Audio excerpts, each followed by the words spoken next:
নমস্কার বন্ধুরা, কাকলির রান্নাঘর উইথ ভিলেজ ফুডে সবাইকে স্বাগত জানিয়ে আজকে আমি আপনাদের সাথে শেয়ার করব পাকা আমের ক্যান্ডি বা লজেন্স।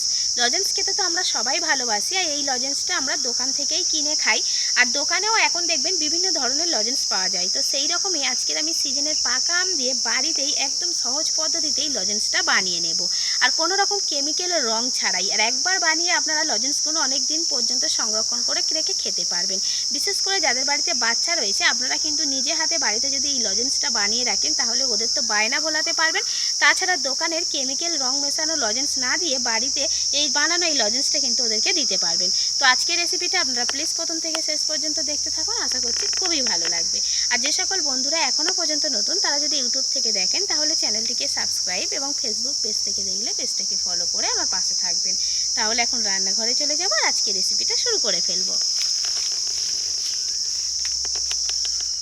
স্ক্রিপ্ট না করে আজকে পুরো ভিডিওটা আপনারা দেখতে থাকুন, কিভাবে আমি একদমই সহজ পদ্ধতিতে এই লজেন্সটা বানিয়ে নিই।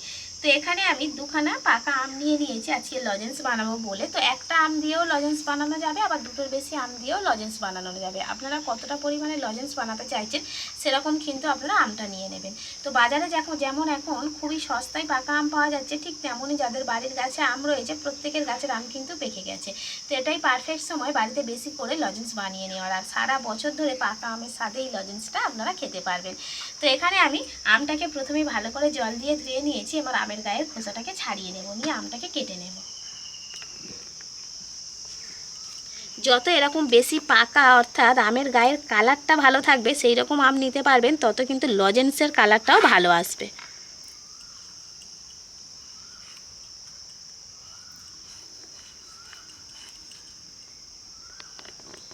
আমের গায়ের খোসাটাকে আমি কেন ছাড়াচ্ছি, কারণ আমের পাল্পটাকে বের করে নেব বলে। তো আপনারা দেখেছেন যে আমি যতবারই পাকা আমের পাল্প বের করছি ততবারই কিন্তু এইরকম আমের গায়ের খোসাটাকে ছাড়িয়ে আমটাকে মিক্সির জারের মধ্যে দিয়ে কিন্তু পাল্পটা বের করছি। তো এতে আমার মনে হয় এই কাজটা করলে খুবই সহজে হয়ে যায়, আর ছাঁকনিতে ছাঁকারও কোনো দরকার হয় না। তো আপনারা অন্য কোনো পদ্ধতিতে কিন্তু আমের পাল্পটা বের করে নিতে পারবেন, তবে সেক্ষেত্রে একটু কিন্তু ছাঁকনির সাহায্যে ছেঁকে নেবেন।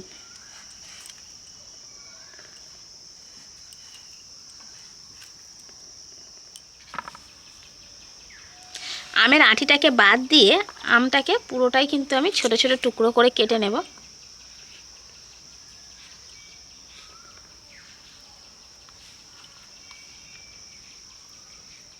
এবার এই কেটে নেওয়া আমগুলোকে আমি একটা মিক্সির জারের মধ্যে নিয়ে নেব।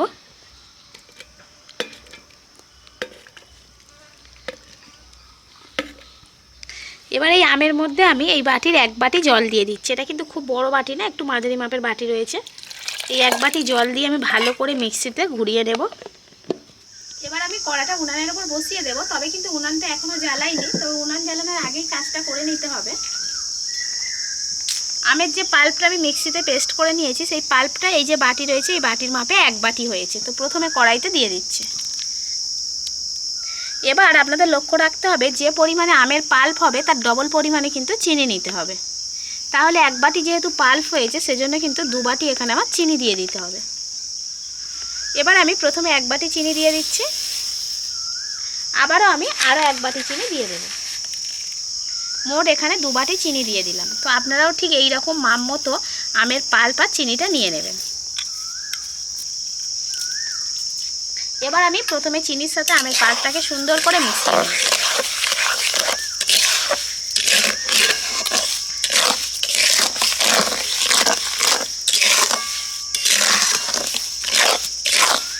এবার আমি উনানটা জ্বেলে দেব।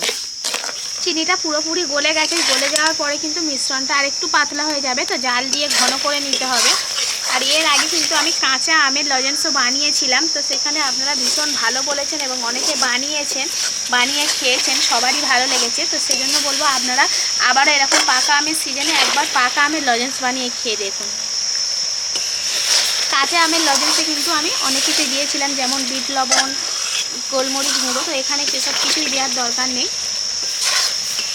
যেহেতু এটা পাকা আম মিষ্টি হবে লজেন্সটা। তো শুধুমাত্র চিনি আর এই পাকা আমের পাল্প দিয়েই কিন্তু লজেন্সটা হয়ে যাবে।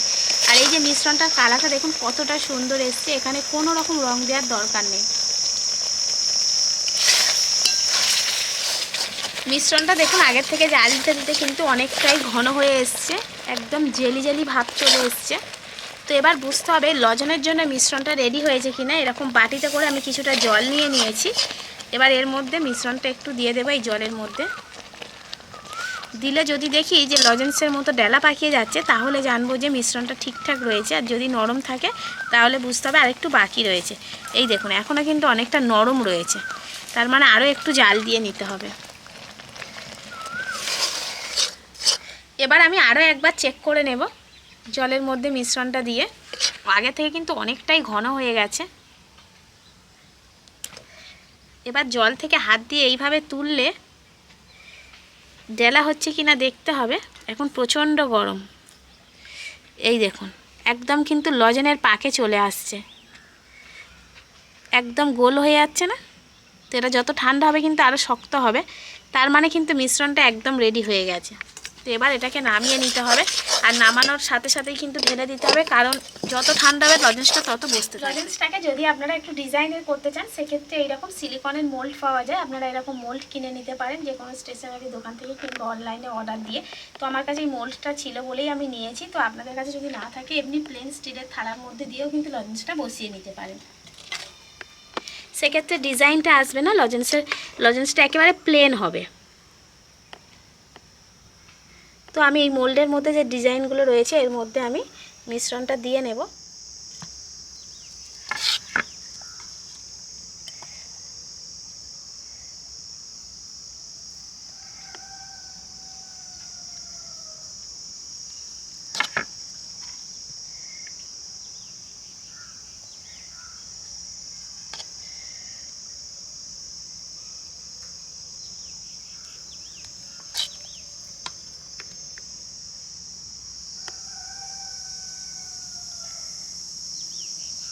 তো মিশ্রণটা আমি মোল্ডের মধ্যে ঢেলে নিয়েছি। তো এবার কিন্তু এটাকে ঠান্ডা করে নিতে হবে। তো 1 ঘন্টার মতো রাখলে আশা করছি খুব ভালোভাবে ঠান্ডা হয়ে যাবে। তো এটা নিয়ে ফ্রিজে বা অন্য কোথাও রাখার দরকার নেই, এমনি নর্মাল জায়গাতে রাখলেই খুব সুন্দরভাবে লজেন্সটা জমে যাবে।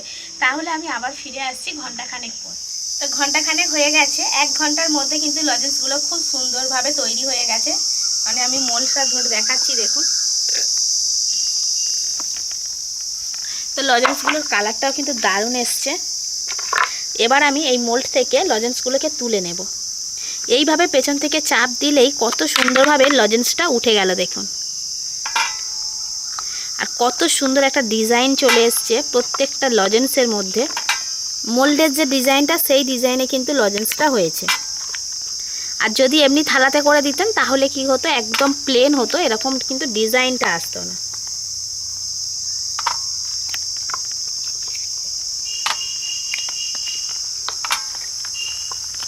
প্রত্যেকটা লজেন্স কিন্তু একই রকমভাবে উঠে আসছে। কত সুন্দর হয়েছে দেখুন লজেন্সগুলোর আওয়াজটা শুধু দেখুন।